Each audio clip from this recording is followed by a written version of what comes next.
আসসালামু আলাইকুম। এই যে দেখেন একটি কলমের কাজ চলতেছে আমাদের এখানে। তো এখানে রডের বিষয়টা হচ্ছে সম্পূর্ণই আলাদা। যেমন দেখেন এখন কিন্তু বেশিরভাগই সিভিল ইঞ্জিনিয়াররা যত প্ল্যানের কাজ আছে প্রত্যেকটা ইঞ্জিনিয়াররা কিন্তু এখন বেশিরভাগই 1.5 থেকে 2 ফিট ক্লেপিং দেওয়ার চেষ্টা করে, মানে জোড়া। আর দ্বিতীয় কথা, ঝালাইটা যদি বেশি হয় তাহলে ঝালাইটার জন্য একটা রডের একটা আলাদা একটা মানে জোর আসে, শক্তি আসে। তাই এই কলমটা কিন্তু সম্পূর্ণ, এখানে যতগুলো কলম দেখতে পারতেছেন সম্পূর্ণ কলমগুলোই কিন্তু ঝালাই দেওয়া। তাই দেখেন কত সুন্দর করে এই একটা সুদক্ষ, কত সুন্দর একটা কাজ হয়েছে।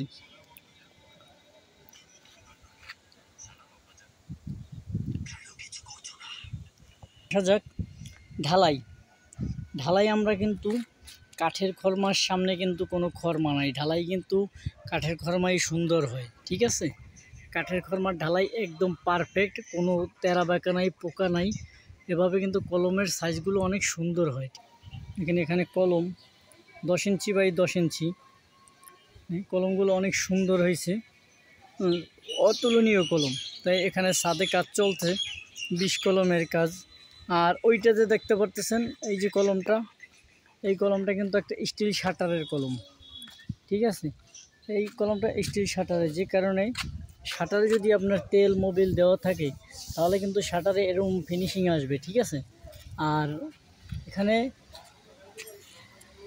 এই দেখেন স্টিল শাটারের ফিনিশিংটা দেখেন। আর এবারে এখানে কলমের শাটারের ফিনিশিংটা হলো এই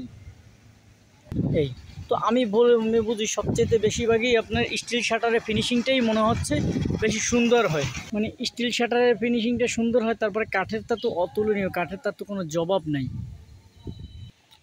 দেখেন এখানে 4টে খড়মা আজকেও ঢালাই হবে।